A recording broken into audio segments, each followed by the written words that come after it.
Boa noite, pessoal. Vamos lá. Professor Fábio Saviani aqui. Então, vamos para a nossa dose semanal de cinemática dos sólidos. Hoje iniciamos o último assunto do conteúdo da disciplina cinemática do movimento plano, trabalhando com o método geométrico, com o método do CIR, ok?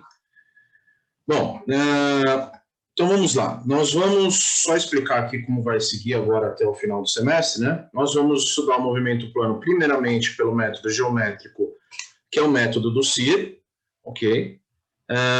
Que é uma ferramenta geométrica que resulta em equações escalares que facilita bastante o estudo do movimento plano. E lá no finalzinho eu vou falar do movimento plano pelo método vetorial, que é um método mais complexo, certo? Então lá na última aula eu vou desenvolver um exercício que vai utilizar o método vetorial, certo? E aí vocês vão conseguir comparar a dificuldade de execução dos exercícios pelo método geométrico CIR, que é muito mais fácil, e pelo método puramente vetorial, que é bem mais complexo, ok? Bom, então vamos começar, primeiramente, definindo o que é um movimento plano, certo? Então, a definição está aí para você na tela. Então, diz lá, um sólido descreve movimento plano quando todos os seus pontos movimentam-se em um mesmo plano ou em planos paralelos. Só um minutinho, deixa eu colocar o celular aqui. Pronto. Ou em planos paralelos. Tá aí. Então, se você observar essa figura que aí está, né, você tem um sólido, você tem indicado dois vetores nesse sólido, o vetor AQ e o vetor AP, né, e você observa que esse sólido desenvolve esse movimento aqui, né, certo? Então, ele faz esse movimento, ok? Então, um movimento que se dá onde todos os pontos se movimentam no plano aí de visualização da tela do dispositivo que você está utilizando, ou em planos paralelos, que poderiam ser, por exemplo, imagina que isso estivesse saindo da sua tela de alguma forma, certo? Aí você teria que usar um pouco mais da imaginação, um sólido se movimentando para fora da sua tela ou para dentro da sua tela em planos infinitos paralelos ao plano da tela do seu computador, da tela do seu notebook, do seu tablet, seja lá o que for, ok? Beleza? Bom,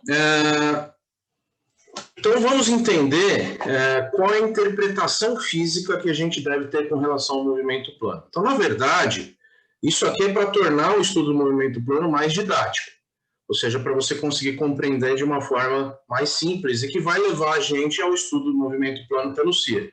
Então, o que eu estou falando agora é tudo geral, ok? Então, não estamos falando ainda do conceito do centro instantâneo de rotação, do método geométrico do CIR, que eu vou falar daqui a pouco. Então, do ponto de vista físico, qual é a interpretação que você deve ter do movimento plano? Então, o movimento plano é uma superposição simultânea de dois movimentos. Então, vamos lá. O que é uma superposição simultânea de dois movimentos? Acontecem dois movimentos ao mesmo tempo, ok? Mas é bastante didático que a gente consiga imaginar esses dois movimentos em separado, certo? Então, tá aí. O movimento plano pode ser interpretado como uma superposição simultânea de dois movimentos, um de translação e outro de rotação, do ponto P estudado em torno de um eixo imaginário não fixo, passando por outro ponto O do sólido. Então, observe aqui como que a gente consegue desmembrar esse movimento plano em duas partes, né? Então, como que o sólido tinha essa condição inicial e chegou nessa condição final, ok? Então, ele tinha essa condição inicial, chegou nessa condição final. Você pode desenvolver vamos dizer assim, uma divisão, né, do que acontece nesse sólido. Então, daqui para cá, ó, dessa posição para essa posição, ocorreu uma translação, certo? E ocorreu também uma rotação. Pronto. Então, quando você tem o movimento de translação e o movimento de rotação, você tem um movimento plano. Só que entenda, não acontece uma coisa depois a outra. As duas coisas acontecem ao mesmo tempo. Então, você tem um movimento que acontece de forma combinada, né? que você consegue, de forma, vamos dizer assim, mais didática, entender que ocorreu uma translação e uma rotação, mas tudo ao mesmo tempo, acontecendo, então, as duas coisas ao mesmo tempo. Beleza? Victoria falou, eu vim de manhã, queria saber como fica em relação ao Teams. Tá, já depois passa seu nome, com o seu e-mail, Victoria, por favor, passa aí no chat e depois eu coloco lá, você lá no grupo do Teams, tá bom? Beleza? No Teams da noite. Daniel disse que não entendeu. Calma, Daniel, você já vai entender. Fica tranquilo. Essa explicação aqui realmente não é a mais simples, ok? Vamos passar, o Gabriel tem uma pergunta também, vamos passar por um exemplo bem clássico. Pronto. Com esse exemplo vocês vão entender o que está acontecendo. Então, a roda de um carro rolando no piso. Eu já tinha falado desse exemplo, certo? Lá no começo do semestre, né? Lembra que eu tinha dado um nó na cabeça de vocês? Eu falava assim, a roda de um carro gira. Aí, grande parte de vocês falou, sim, gira em torno de eixo fixo. Na verdade, não, né? O que a roda de um carro faz numa condição normal, quando ela está rolando em cima do piso, é o quê? É um movimento de translação e um movimento de rotação que acontece ao mesmo tempo. Então, esse movimento de rolamento que a roda do carro faz em cima do piso, né, é um movimento característico de movimento plano, ok? Então, a partir de agora, pessoal, toda vez que eu falar de movimento plano, entenda, movimento plano é translação mais rotação acontecendo ao mesmo tempo. Ok? Então, acontece um movimento de translação, mas acontece ao mesmo tempo um movimento de rotação. Ou seja, se você combinar a translação com a rotação, você tem esse movimento de rolamento. Esse movimento de rolamento é o movimento plano, certo? Tá claro agora, Daniel? Tá claro, Gabriel? Gabriel falou, o movimento da Terra em torno do Sol. A Terra gira em torno de si mesma e translada curvilineamente ao redor do Sol, certo? Então, não seria o exemplo propriamente que a gente está tratando aqui. Mas sim, poderia ser um movimento plano, mas aí é um movimento que a gente não vai estudar. Ok? Vamos estudar mecanismos, ou seja, coisas aqui da Terra, não sistemas planetários nem nada. Tá bom? Beleza? Tá, então, quando eu falar de movimento plano, pessoal, automaticamente na sua cabeça tem que subir. Movimento plano é translação mais rotação acontecendo ao mesmo tempo. Tá claro? Então, já tem que subir isso daí automático na sua cabeça. Então, beleza. Agora, nós chegamos numa bifurcação, vamos dizer assim, né? Então, nós chegamos numa bifurcação onde a direita, que é o caminho que nós vamos tomar, nós vamos seguir o caminho do estudo do movimento plano pelo método geométrico, ou seja, por uma ferramenta geométrica chamada centro instantâneo de rotação. Aí. E o caminho que a gente iria pela esquerda, que nós vamos traçar ele de forma relativamente rápida lá no final do semestre, lá na última aula, é o caminho puramente vetorial, ok?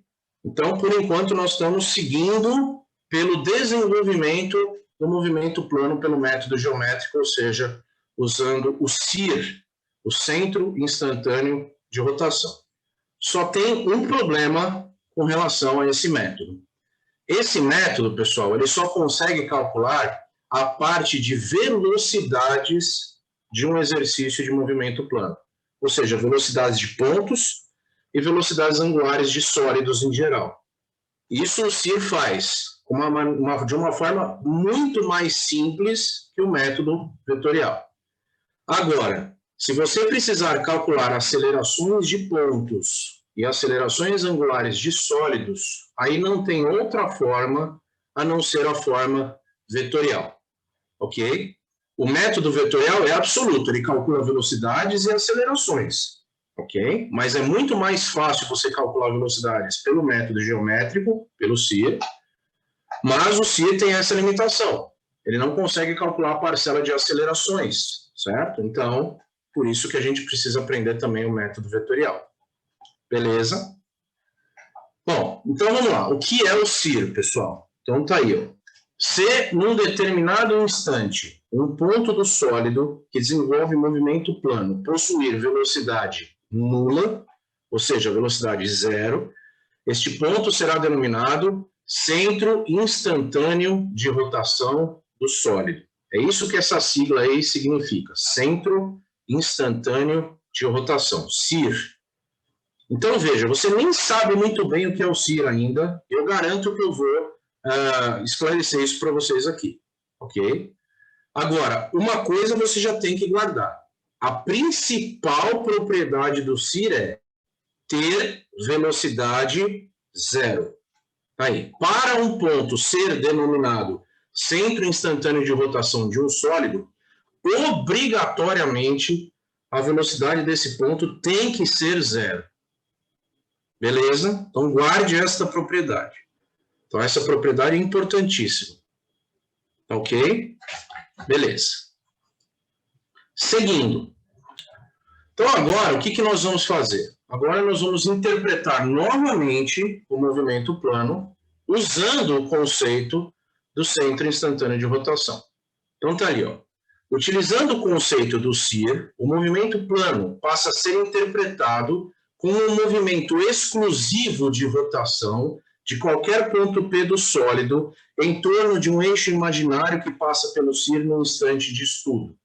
Então, isso eu vou explicar com muitos detalhes daqui a pouco através de uma animação em flash, através de desenhos e tudo mais.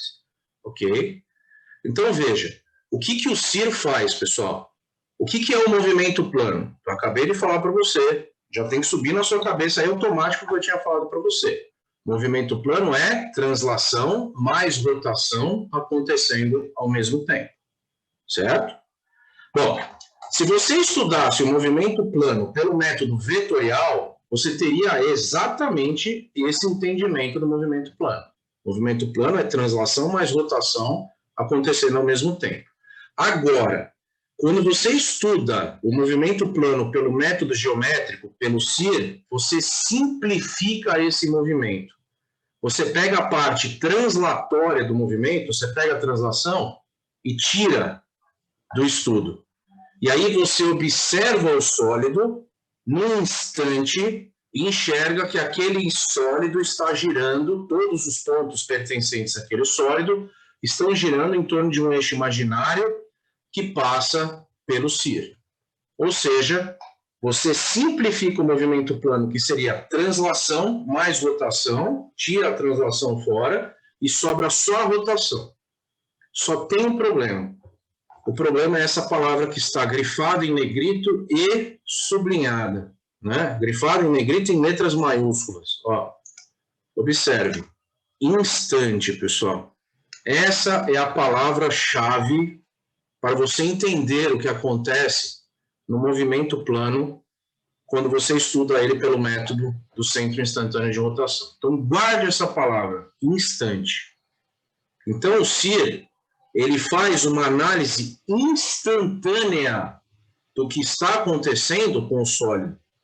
Ou seja, aquilo que você está estudando vale só para aquele instante, vale só para aquela foto do sólido. Ok? Então, eu vou frisar bastante essa palavra ao longo da aula de hoje. Ok, então vamos seguindo. Então, aí está escrito a questão das limitações do método do CIR, certo? Então, o CIR não é um método absoluto. Então, tá lá. O CIR é um método geométrico capaz de calcular velocidades lineares de pontos e velocidades angulares de sólidos. O cálculo das acelerações de pontos e acelerações angulares de sólidos, barras em geral, pode ser feito somente de forma vetorial. Então, temos essa limitação, ok? Bom, então, seguindo, aqui, ó, eu tenho essa sequência de fotos, certo? Que eu vou mostrar para vocês através de uma animação em flash. Essa animação está no Teams para vocês, tá bom? Então, vamos lá. Deixa eu abrir a animação aqui, só um minuto. e compartilhar com vocês. Espera aí. Era essa a animação que eu tinha? Não, não era essa aqui. Calma aí. Cadê a animação? Não é exatamente essa animação, mas tudo bem, não tem problema. Nós vamos... Depois eu vou colocar essa animação que eu tinha falado também. É uma animação parecida com essa, certo? Mas que vai dar uma ideia para você de como trabalhar. Vamos lá.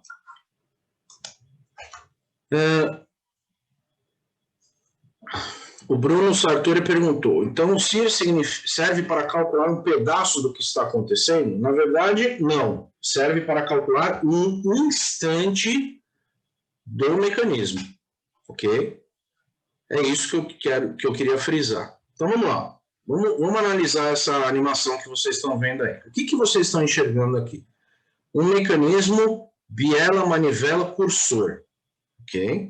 Então, ó, essa barra vermelha aí, ó, essa barra vermelha e amarela que aparece aqui, ela está desenvolvendo rotação em torno de eixo fixo, certo? Então, não é porque nós estamos estudando movimento plano que todo mundo está desenvolvendo movimento plano, hein?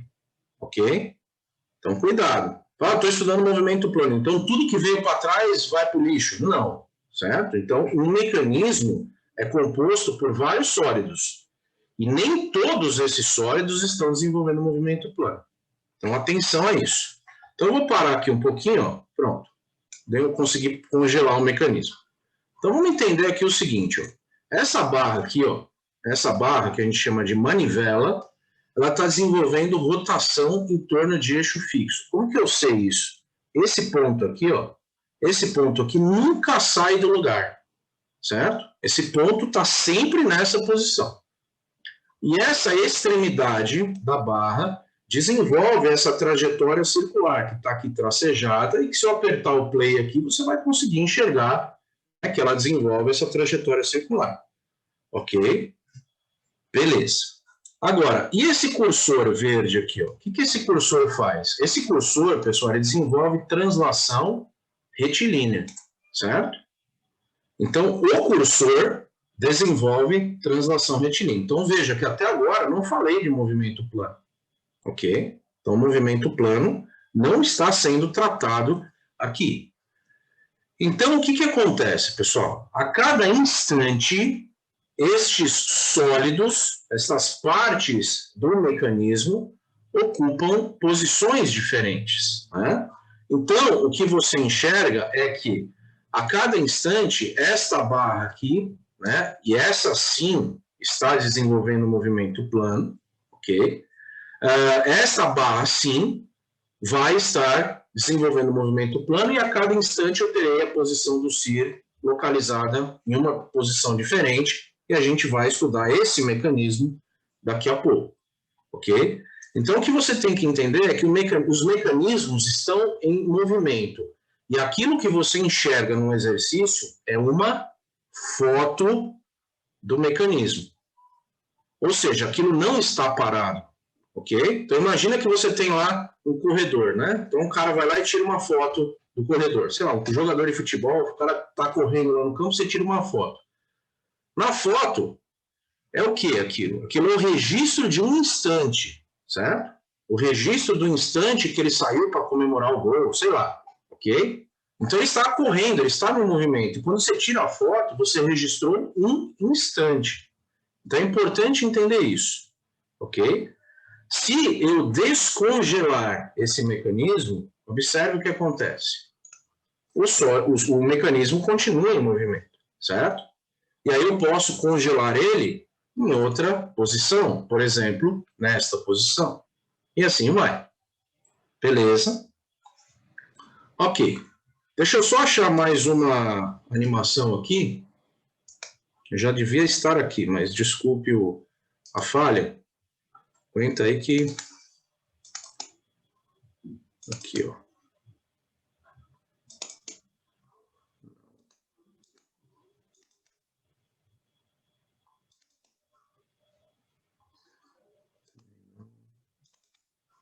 Aqui. Não. Desculpa, pessoal, só um minutinho, vale a pena esperar.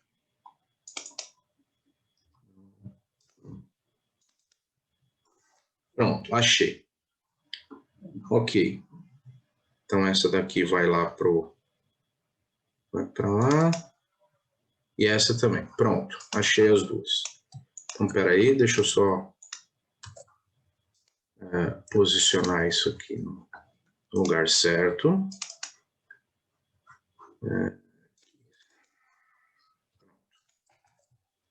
Pronto, agora sim, então. Então, vamos lá. Essa animação flash que eu vou colocar aqui agora para vocês é um mecanismo de 3 barras, certo? Pessoal, os mecanismos de 3 barras são os mecanismos mais tradicionais para se estudar movimento plano. Os mais tradicionais, ok? Então, o que você está enxergando aí é esse mecanismo em movimento. E aí você tem que entender o seguinte: esse mecanismo é composto por 3 sólidos e nem todos eles estão desenvolvendo movimento plano, ok? Então vamos lá. Vou parar aqui um pouquinho, certo? E vou fazer uma análise. Essa barra vermelha aqui, ó, certo? Essa barra aqui, ela está desenvolvendo rotação em torno de eixo fixo. Isso é fácil de observar. Esse ponto aqui nunca sai do lugar, ok? Tá aí. Beleza. Essa outra barra aqui, azul, ó, também está desenvolvendo rotação em torno de eixo fixo, certo? Como que eu sei isso? É só observar. Esse ponto aqui também nunca sai do lugar. Ou seja, essa extremidade e essa extremidade aqui sempre estarão girando em torno das suas respectivas barras que estão girando em torno de eixo fixo. Ok? Bom, e essa barra verde aqui, ó? Essa barra verde aqui, ó, essa sim está desenvolvendo movimento plano. Ok? Tá aí. Ou seja, a cada instante, o CIR irá ocupar uma posição diferente. E eu tenho uma animação aqui que é sensacional, e aí você vai conseguir entender para que o CIR serve. Então, nessa posição que o mecanismo está, o CIR tem uma determinada posição.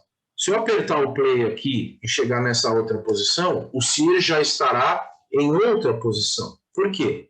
Porque a disposição dos corpos já é outra. Essa daí é uma outra foto, é um outro instante desse mecanismo. Certo? Aí você pensa assim, bom, mas existem infinitos instantes desse mecanismo. Pois é, só que tem uma coisa, pessoal, isso é uma característica dos mecanismos em engenharia. Este mecanismo tem um comportamento cíclico. O que é um comportamento cíclico? Esse movimento que eu vou mostrar aqui, ó, acontece sempre da mesma maneira, certo?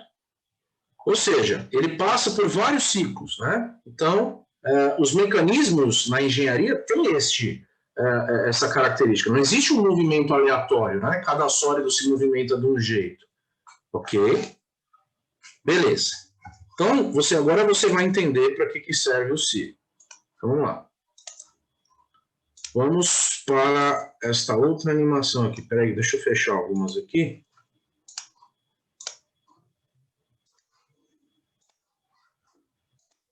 E abrir a que eu preciso. Pronto. Essa aqui. Então, veja, nesta animação, você está enxergando... Ó, nesta animação, você está enxergando exatamente o mesmo mecanismo da animação anterior. Só que agora, observe o que você consegue enxergar. Você consegue enxergar todas as infinitas posições do CIR, da barra verde. Então, a barra verde vai ter a posição do CIR se movimentando de acordo com o que você está enxergando aí. Então, veja. Qual é a grande sacada do CIR, pessoal? O CIR só serve para um determinado instante. É verdade. Só que se você conseguir modelar o desenvolvimento da posição do CIR ao longo do tempo, ou seja, durante um ciclo do mecanismo, você consegue descobrir tudo o que você precisa. essa modelagem visual é bastante simples, né? Então você consegue observar aí, certo? Pronto. Então essa é a grande sacada do CIR. O Bruno Sartori perguntou, professor, o CIR serve só para estudar a barra verde? Sim, porque é somente a barra verde que desenvolve o movimento plano. Só existe centro instantâneo de rotação para sólidos que desenvolvem movimento plano. Logo, a gente só pode falar de CIR para a barra verde aí no caso, ok? Então, essa posição do CIR que você enxerga aí, ó, que eu posso parar aqui, ó, por exemplo, essa é a posição do CIR para essa barra verde. Ah, como que eu determino a posição do CIR? Vamos aprender agora. Beleza? Ok. Então, seguindo lá no PowerPoint, depois, isso daqui tudo eu vou colocar lá no Teams, tá bom, pessoal? Eu tinha esquecido de colocar essas outras duas animações, mas estarão lá no Teams também. Ok? Pergunta do colega. O CIR pode estar fora da barra verde? Sim, pode estar fora da barra verde. Ok? Afinal, o CIR é um ponto virtual. Ele não é um ponto obrigatoriamente dentro do sólido. Ok? Tá aí. Então, aqui você consegue enxergar, dei print, né, em 4 posições do CIR. Né? Então, o CIR ocupa uma posição a cada instante. Então, isso é importante entender, pessoal. O próprio nome diz centro instantâneo de rotação. Ou seja, esse CIR aqui, ó, né, essa posição que você enxerga do CIR aqui, ó, só vale para esta foto. Se a foto mudar, se a disposição dos corpos mudar, o CIR já está em outra posição, observe. Né? Ok? Tá aí. Beleza? Bom, algumas outras nomenclaturas usam lá centro de rotação ou simplesmente centro instantâneo, certo? Se você encontrar essas outras nomenclaturas, é tudo a mesma coisa. Bom, então agora atenção, pessoal. Métodos geométricos para a determinação do CIR. Então agora nós vamos aprender como é que a gente acha o CIR de um determinado sólido desenvolvendo movimento plano. Então, atenção, o CIR é um ponto que diz respeito, né, ao estudo de um sólido que desenvolve movimento plano. Ponto final. Se você está falando de rotação em torno de eixo fixo, se você está falando de translação, o CIR não se aplica a esses sólidos. Ok? Então, os sólidos que desenvolvem movimento plano, no caso dos exemplos ali anteriores, aquela barra verde, aquele sim é o sólido onde eu vou determinar a posição do CIR dele. Beleza? Ok. Então, vamos lá.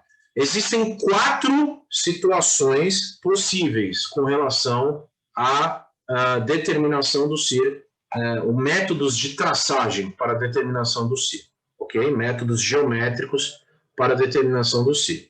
A primeira situação é muito fácil de ser distinguida das outras 3. Por quê? Porque na primeira situação, os vetores velocidade dos pontos que você está observando possuem direções diferentes. Eles não são paralelos. Ok? Então, essa é a primeira situação. Então, atenção. Toda vez que você olhar para um sólido que está desenvolvendo movimento plano e enxergar o vetor velocidade de um ponto apontando numa direção, aqui, ó, horizontal, e o vetor velocidade do outro ponto numa outra direção, ou seja, não paralelos, você tem a primeira situação. Então, é muito fácil distinguir a primeira situação de todas as outras 3. Vocês vão ver isso. Então, atenção aqui, como é que a gente desenvolve o método de traçagem e obtenção do centro instantâneo de rotação. Veja, você vai traçar 2 retas. Então, é o método das 2 retas. Então, você vai observar o sólido. Aqui está o sólido, certo? Então, esse sólido aqui está em movimento. Isso que você está enxergando aí é uma foto do sólido que está em movimento. Isso que você está enxergando aí é o registro de um instante deste sólido que está em movimento. Tá claro? Beleza. Então, você enxerga aqui um ponto A, certo? E aqui você tem o vetor velocidade do ponto A. Pronto. Aqui você tem um ponto B e aqui você tem o vetor velocidade desse ponto B. Ah, professor, como foram definidos esses vetores? Nós vamos ver nos exercícios e nos exemplos de aplicação daqui a pouco. Por enquanto, interessa que aqui tem um ponto A, aqui tem um ponto B e aqui tem o vetor velocidade desse ponto B. Como esses vetores foram obtidos, ainda não nos interessa. O que interessa é que eles aí estão e eu preciso achar o CIR a partir disso. Como eu faço? O método das duas retas. Então, atenção, eu vou traçar uma reta perpendicular ao vetor velocidade do ponto A, passando pelo ponto A. Atenção às duas condições necessárias para você traçar essas retas que eu estou falando. A reta tem que ser perpendicular ao vetor velocidade do ponto A, observe o ângulo de 90 graus que ela forma com o vetor, e tem que passar pelo ponto A. Pronto. Só existe uma reta que satisfaz todas essas condições, que é exatamente essa que aqui está desenhada e nenhuma outra. Beleza? Ok. Pronto, então essa é a primeira reta. Uma reta que é perpendicular ao vetor velocidade do ponto A e passa pelo ponto A. Pronto. Depois, você vai traçar uma outra reta que vai ser perpendicular ao vetor velocidade do ponto B, passando pelo ponto B. Então, observe. Existe um ângulo de 90 graus entre a reta que foi desenhada e o vetor. E, obrigatoriamente, essa reta passa pelo ponto B. Pronto, tá aí. O cruzamento das duas retas te dá a posição do centro instantâneo de rotação, que a gente usa a letra I maiúsculo para indicar, ok? Então, nos equacionamentos, depois eu vou explicar esses equacionamentos, ó, quando você vê VI, aqui é a velocidade do CIR, certo? Quando você vê aqui esse segmento AI, né? Então, AI traço em cima, não é vetor isso. Para ser vetor, teria que ter seta, né? Então, é um segmento. O segmento AI é a distância entre o ponto A e o CIR, que é indicado pela letra I maiúscula. Beleza? Bom, então, muito mais importante, por enquanto, do que saber esses equacionamentos, por enquanto esquece isso daqui, depois eu vou explicar com calma para vocês mais lá nos exercícios, ok? Mais para o fim da aula de hoje. Muito mais importante do que entender esses equacionamentos é entender o que o CIR representa, pessoal. Então, agora, atenção máxima no que eu vou falar aqui. O que é o movimento plano? Este sólido, essa batata aí que está na sua tela, certo? Parece uma batata isso aqui, sei lá o que é isso aqui, esse sólido disforme, está desenvolvendo o quê? Um movimento plano. O que é o movimento plano?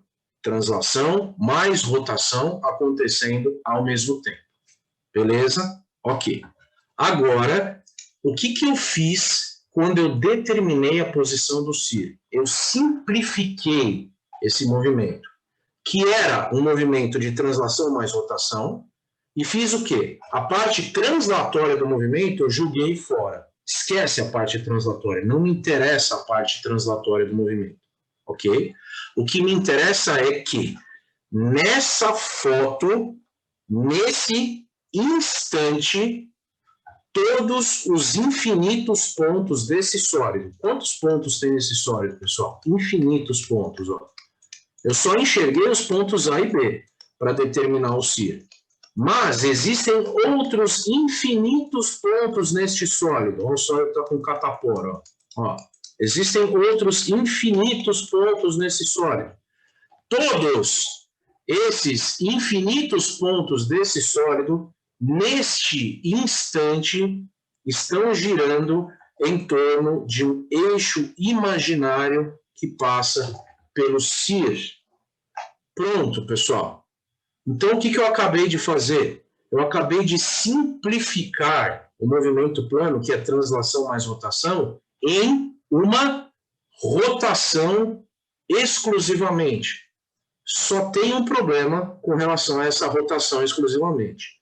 Tudo que for calculado em cima dessa foto vale somente para esta foto, vale somente para este instante, pessoal. Essa é a palavra-chave. Se esse sólido continuar se movimentando e eu tirar uma foto 1 segundo depois do que acontece com ele nesse instante, já muda tudo. Ok? Então, esse é o conceito do SEER. Certo? O Bruno perguntou, podemos ter infinitos SEERs? Sim, mas para cada instante. Para cada instante você vai ter um SEER. Ou seja, para cada infinito instante, você terá um respectivo SEER. Ok? Isso, Lucas, depende do instante. Exatamente. Ok? Neste instante, o centro instantâneo de rotação desse sólido é este. Ponto. Acabou. Ok? Então, todos os infinitos pontos desse sólido, nesse instante, estão girando em torno de um eixo imaginário que passa por aqui. Ó. Imagina um eixo espetado na tela do seu celular aí, certo? Imagina um eixo espetado na tela do seu celular aí. Esse eixo seria o eixo imaginário de rotação de todo e qualquer ponto desse sólido nesse instante. Pessoal, isso simplifica o estudo do movimento plano de uma maneira absurda. E vocês só vão ter a real noção do quanto isso simplifica o movimento plano quando eu apresentar para vocês o método vetorial. Então, nós vamos resolver exercícios usando o conceito do SEER. E aí, lá na última aula, eu vou falar assim, ó, vamos pegar um exercício que a gente já tinha resolvido pelo SEER e vamos resolver pelo método vetorial. Vocês não têm ideia entre um método e o outro. O SEER simplifica enormemente o estudo do movimento plano. Ok? Aí. Bom, então, o ponto SEER é por onde, o Daniel perguntou, o ponto SEER é o eixo de rotação no instante? Não.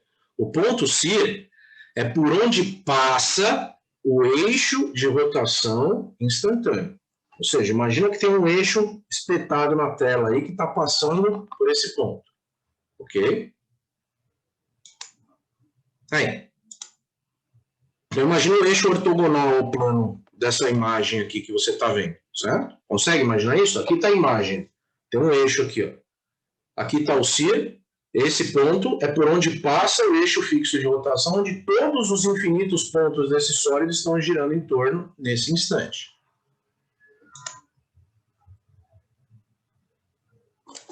Infinitas aplicações, Pedro. Vamos ver aqui ao longo da aula. José Inailson perguntou, esse SEER é só para esses dois pontos nesse instante? Não, José Inailson. Esse é o SEER do sólido.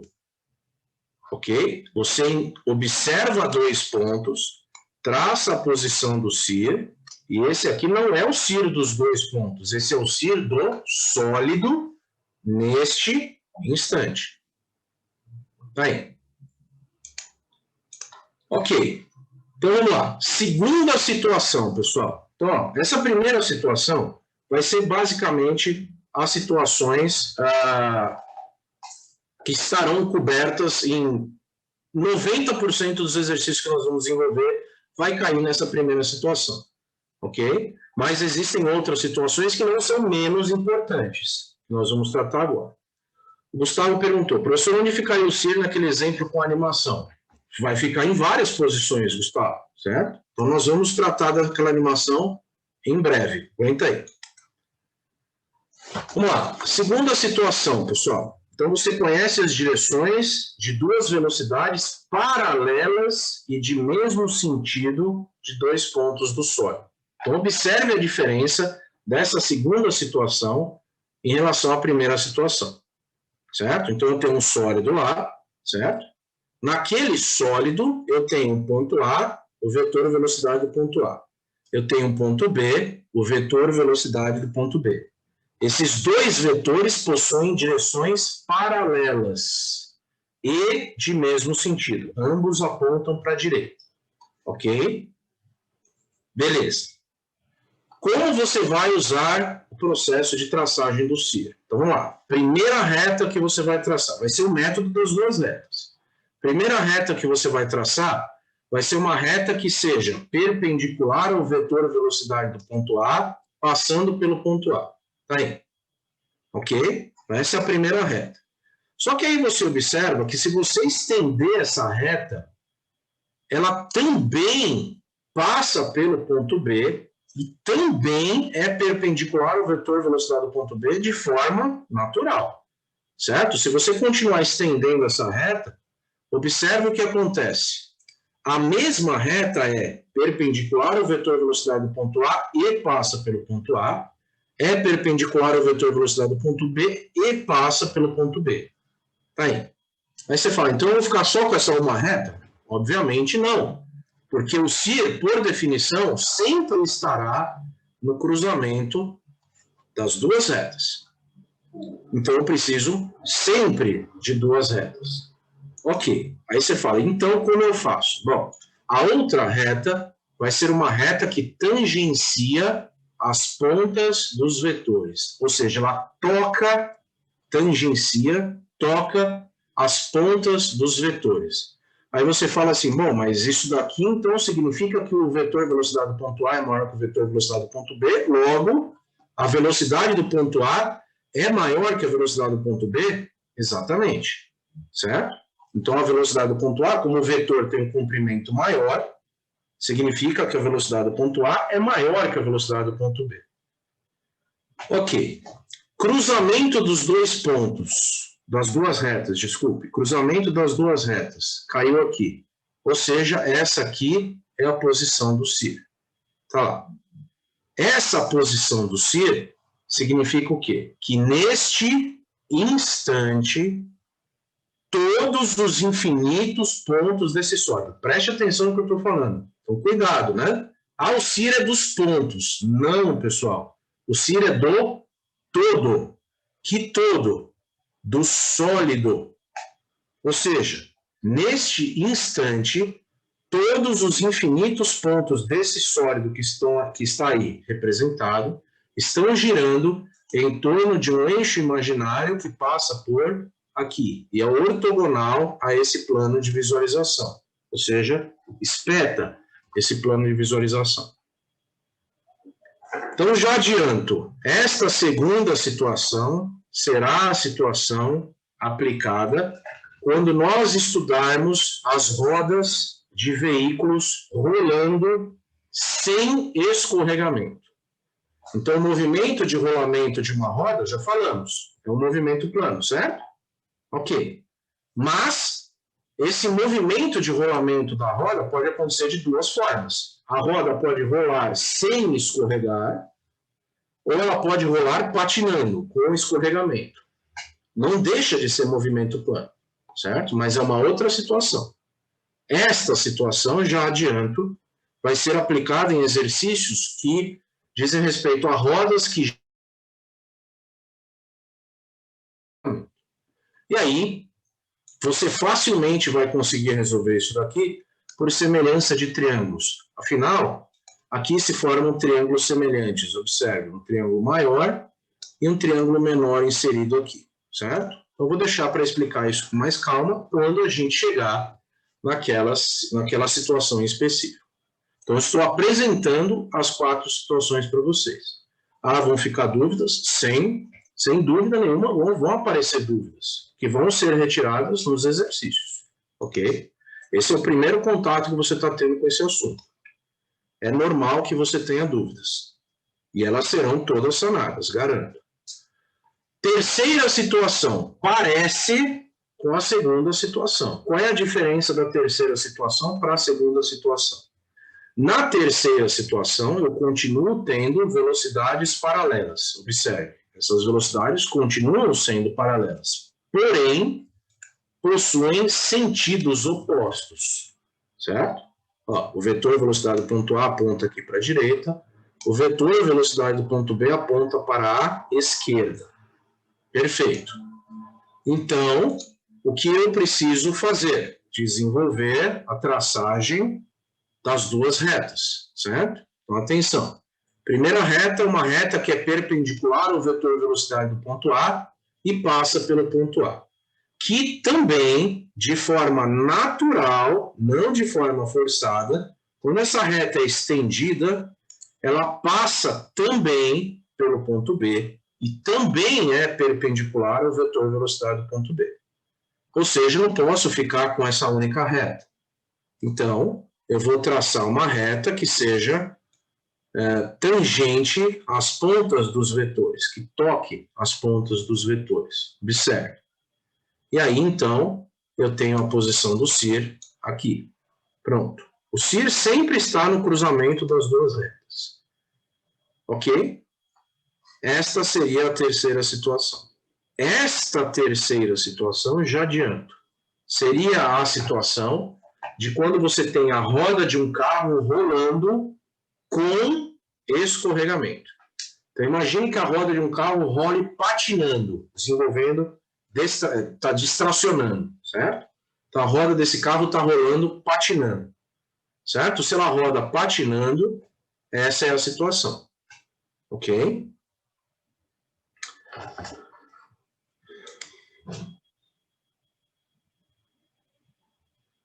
A velocidade B é negativa? Não, aponta para o outro lado, só Lucas, certo? Então, vetor não tem sinal, né? Vetor tem sentido, beleza? Velocidade B aponta para a esquerda, só isso. Ok? Aí.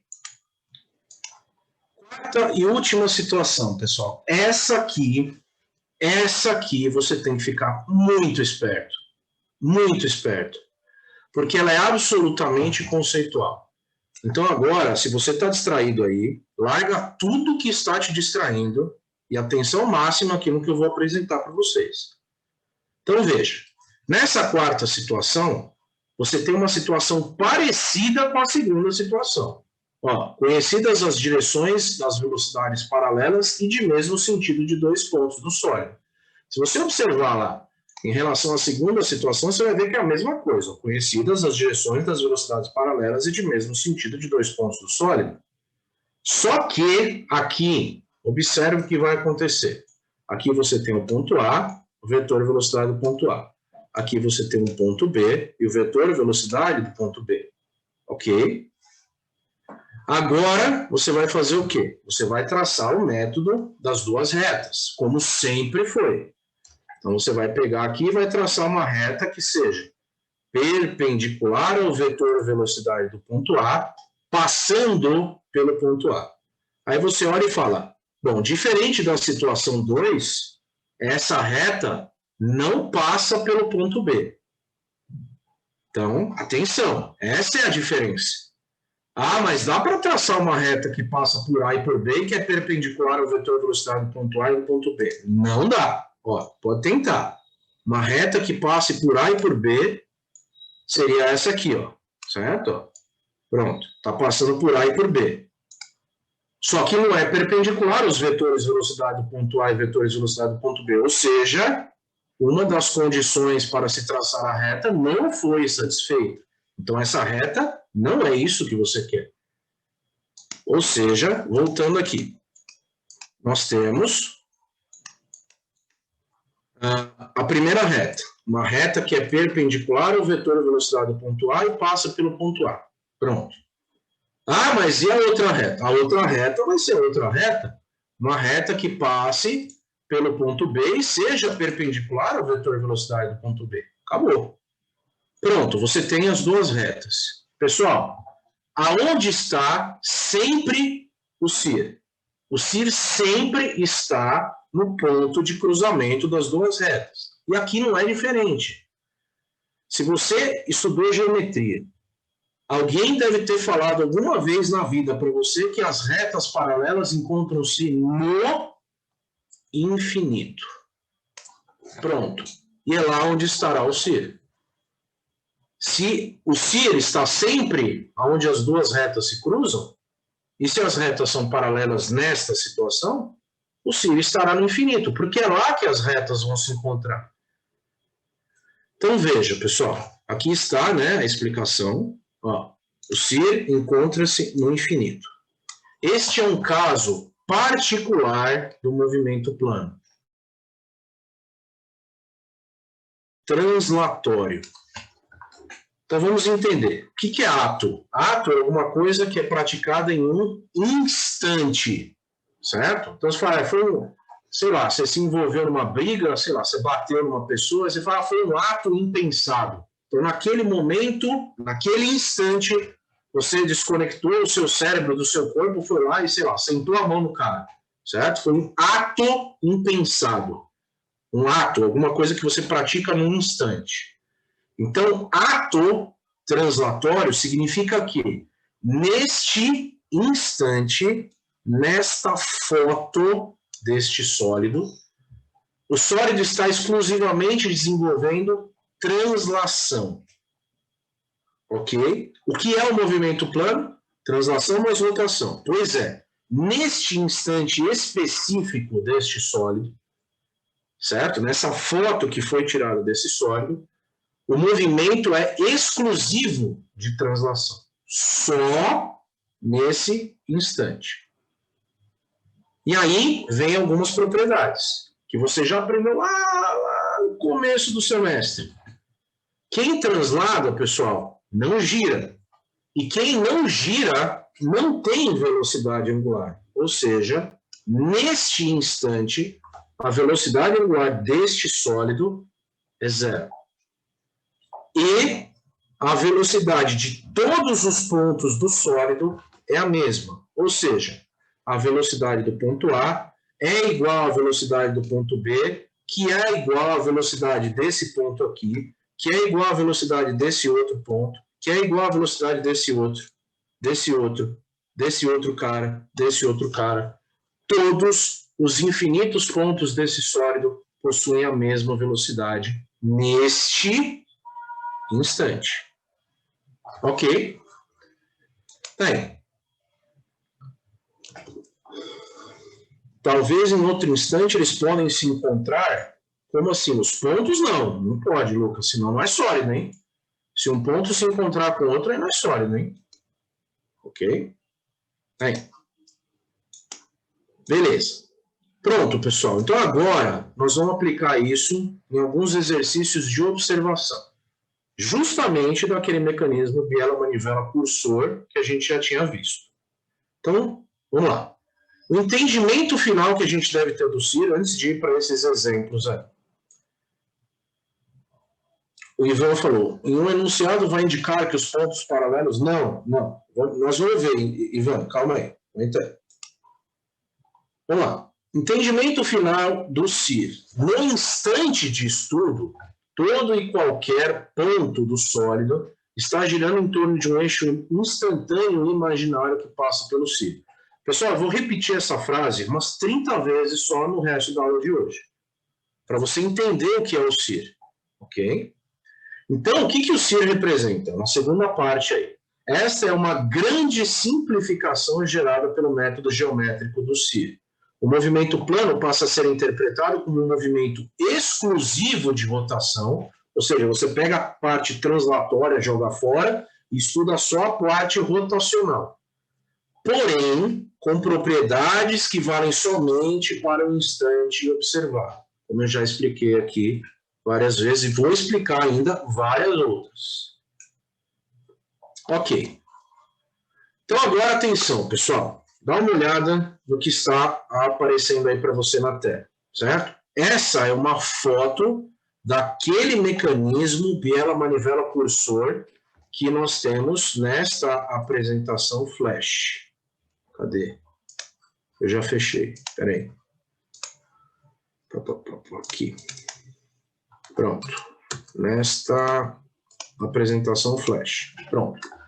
Então, aquilo que está aparecendo para você no slide, já vou voltar lá daqui a pouco, é o quê? É uma foto desse mecanismo, certo? Então, o que eu vou fazer? Eu vou congelar o mecanismo aqui, na posição que está lá, certo? E vou fazer os desenhos aqui. Lá no PowerPoint, se você baixou o PowerPoint do Teams já olhou, vai estar tudo explicadinho, bonitinho, do jeito que eu vou explicar aqui, ok? Então, atenção, deixa eu só ver lá qual é a posição que ele está. A posição é mais ou menos essa aqui. Quer ver?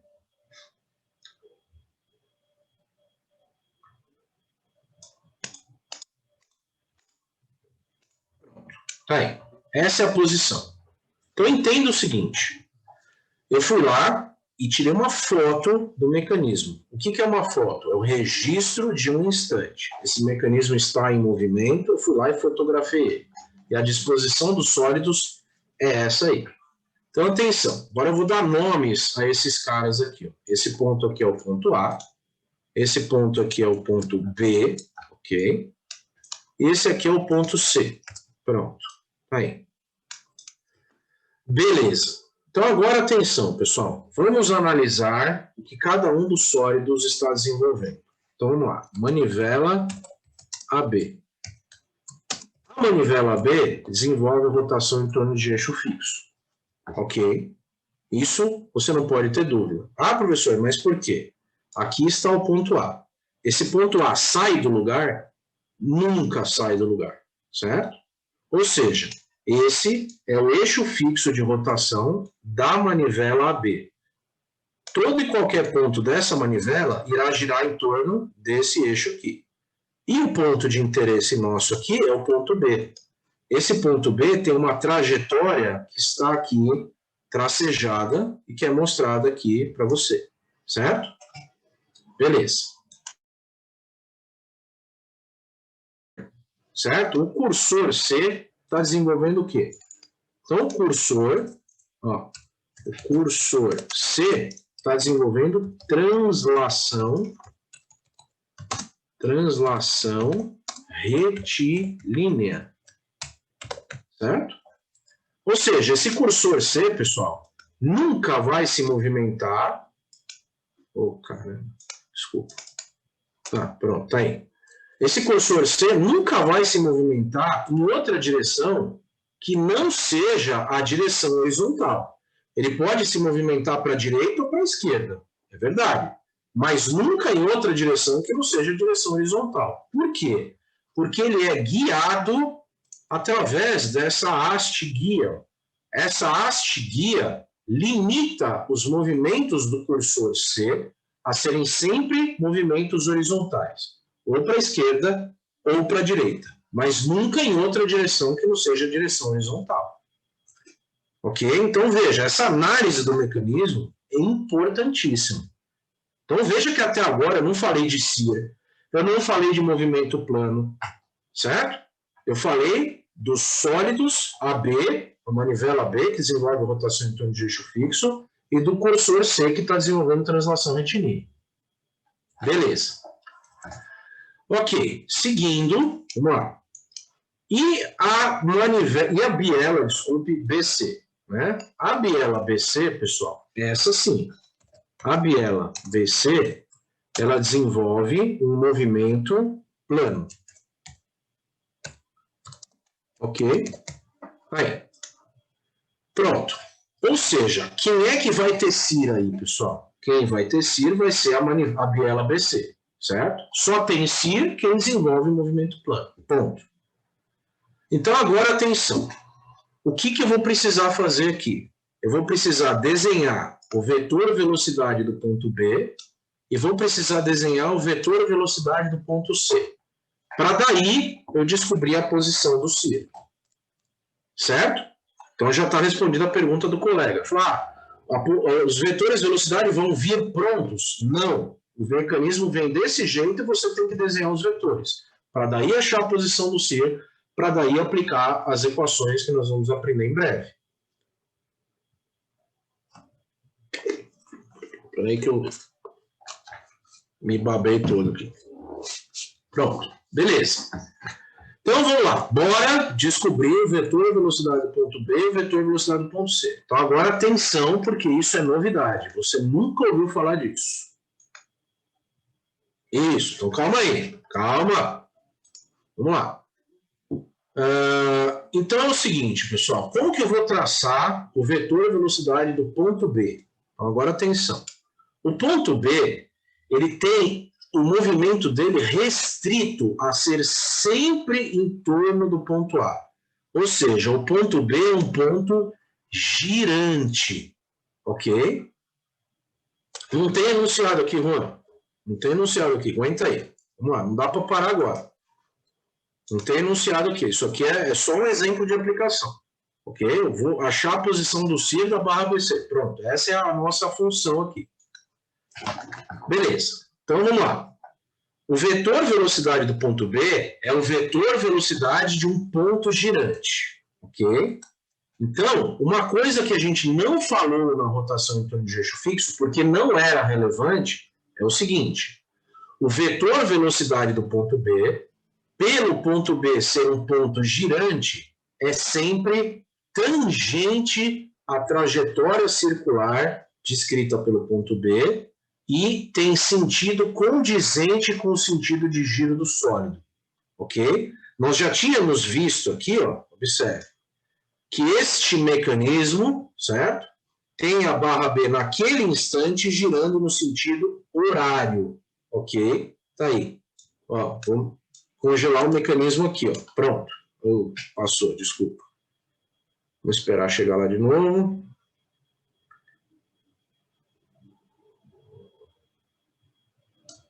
Pronto, tá aí. Ok? Então, essa barra B está girando no sentido horário. Olha lá. Prontinho. Então, a barra B gira no sentido horário. Então, agora, atenção. Eu vou desenhar o vetor velocidade do ponto B. Para eu desenhar o vetor velocidade do ponto B, o que eu tenho que fazer? Então, eu vou fazer isso só agora nessa primeira observação, e depois eu vou simplificar essa observação. Então, entenda. O vetor velocidade do ponto B é tangente à trajetória circular descrita pelo ponto B. Essa trajetória que eu estou realçando aqui é a trajetória circular do ponto B, certo? Então, vamos lá. A direção vai ser tangente à trajetória circular descrita pelo ponto B. Tá aí. Pronto. Então, a direção é essa aqui. Deixa eu trocar a cor. Então, a direção vai ser essa aqui, ó. Pronto. Essa é a direção do vetor velocidade do ponto B. Ah, por que é essa direção? Porque essa direção é a direção tangente. O que é uma direção tangente a uma trajetória circular? É uma direção que toca a trajetória circular em um único ponto. Isso significa tangência. Então, veja, alguns termos geométricos aqui, certo? Então, é importante ter uma base geométrica aqui, certo? Perpendicularidade, paralelismo, tangência, ok? E não é da geometria analítica, é da geometria plana. Beleza. Ok. E o sentido desse vetor velocidade do ponto B é condizente com o sentido de giro do sólido. Ou seja, se o vetor velocidade do ponto B tem este sentido aqui, ó. Pronto. Esse aí é o vetor velocidade do ponto B. Ok? Repetindo. O vetor velocidade do ponto B, pelo ponto B ser um ponto girante. Como que eu sei que o ponto B é um ponto girante? Porque o ponto B pertence à manivela B, que gira em torno de eixo fixo. Logo, ele é um ponto girante. Por definição, o vetor velocidade de um ponto girante é tangente à trajetória circular descrita pelo ponto. Essa é a direção. E o sentido é condizente com o sentido de giro do sólido. Agora eu vou facilitar a sua vida. Preste atenção. A tangência em relação à trajetória circular é a consequente perpendicularidade em relação à linha que define o raio de giro do ponto. Atenção no que eu estou falando aqui. Se você está ouvindo outra coisa aí, você está mexendo no celular, larga isso aí. Repito, a tangência em relação à trajetória circular é a consequente perpendicularidade em relação à linha que define o raio de giro do ponto. Então, agora eu vou facilitar a sua vida. Vamos apagar o vetor, vamos apagar a trajetória para você não precisar ficar toda hora procurando a trajetória. O que você vai procurar? Você vai procurar o raio de giro do ponto. Ah, professor, como que eu acho isso? Está aqui, ó, é fácil. O raio de giro de um ponto, pessoal, é só você ligar o eixo fixo de rotação até o ponto.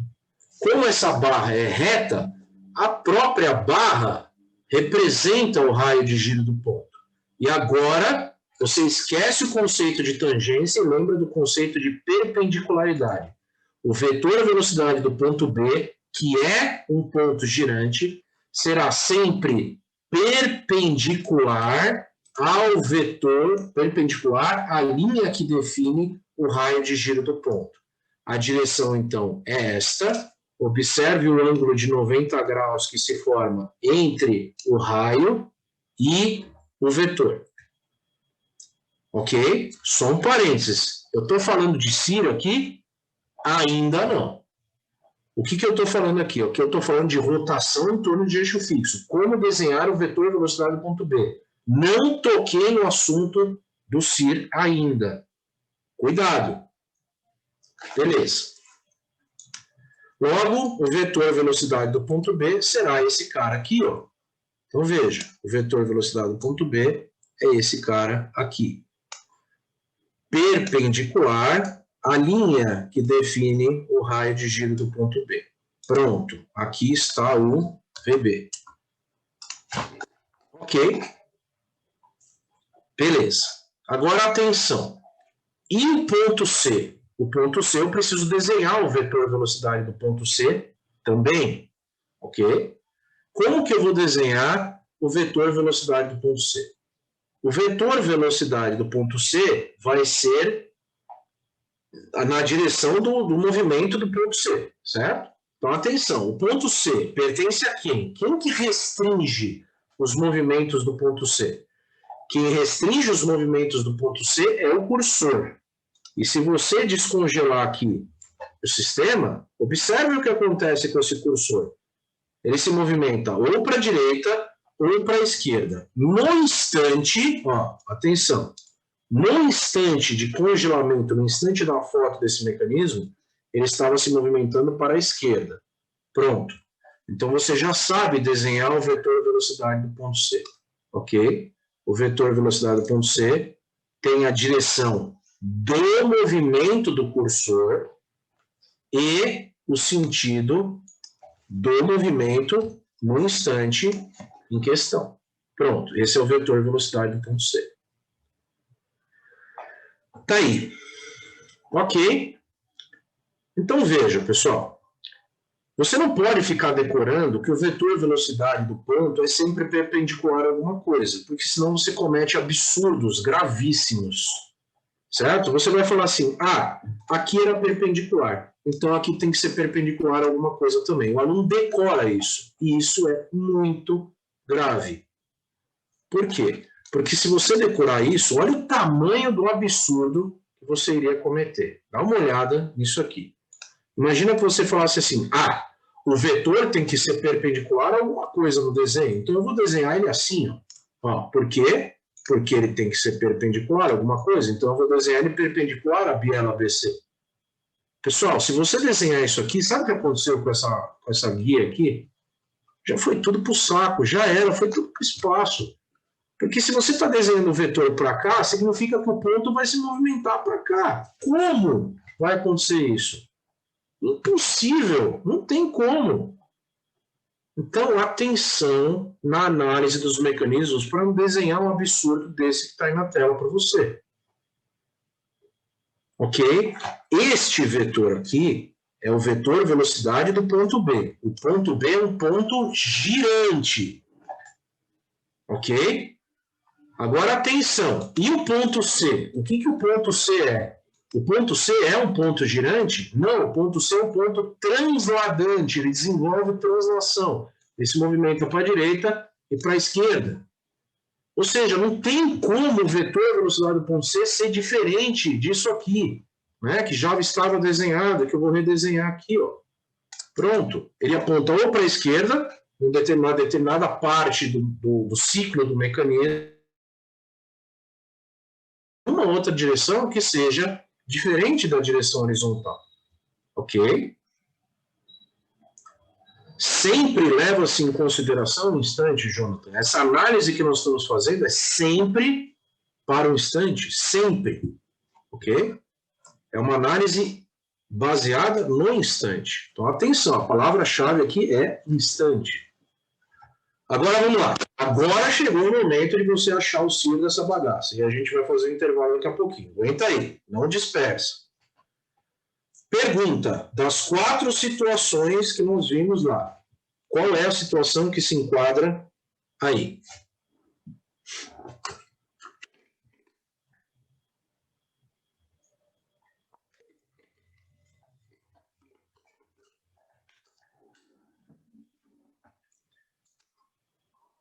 Um, dois, quatro, um.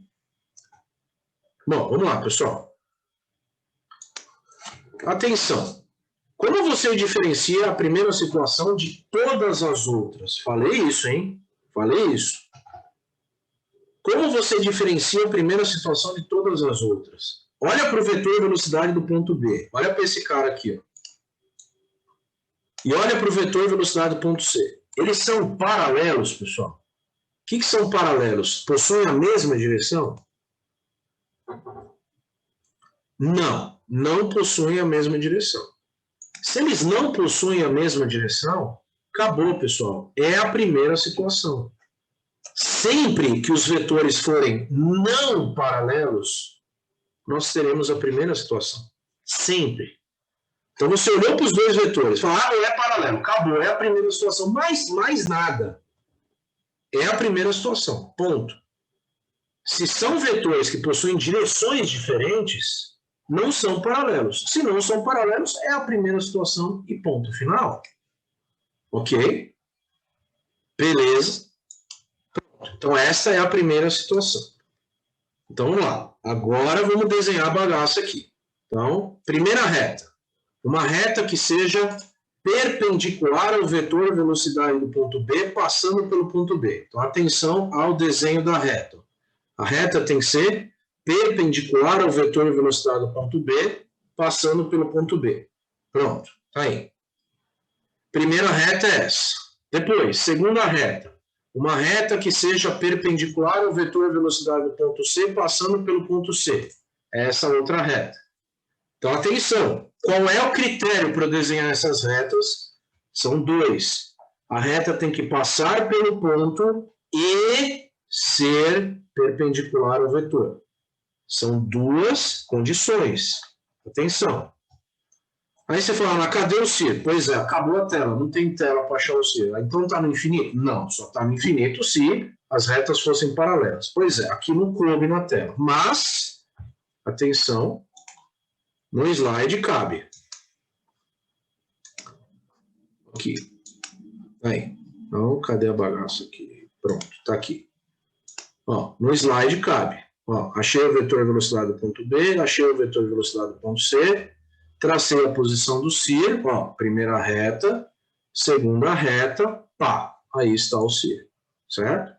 Aqui, ó, primeira reta, perpendicular ao vetor velocidade do ponto C, passando pelo ponto C, segunda reta, perpendicular ao vetor velocidade do ponto B, passando pelo ponto B, e aqui está o CIR. Pronto.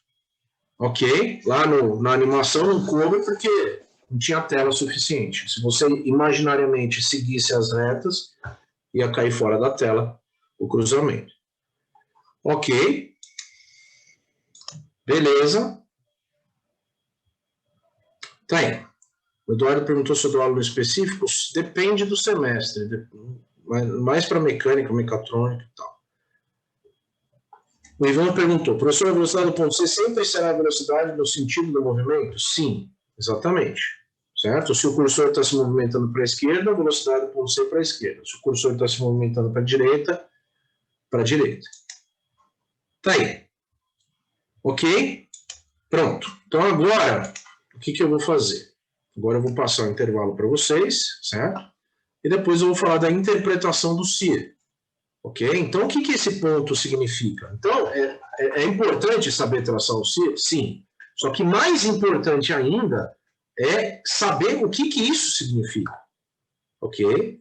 Então, pessoal, não vou poder passar 8h50 em ponto. 8h50 em ponto eu começo a aula, na outra sala. Então, a minha sugestão é, já vai lá na outra sala, que eu já estou indo para lá. Ok? Já vou abrir a sala, já fica aberta, aí a hora de começar você já está lá. Beleza? Até daqui a pouco. O ID? Espera aí.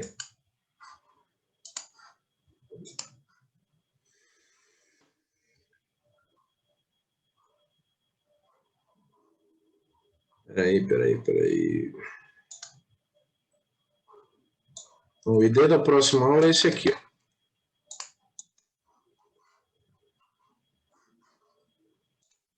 Cadê?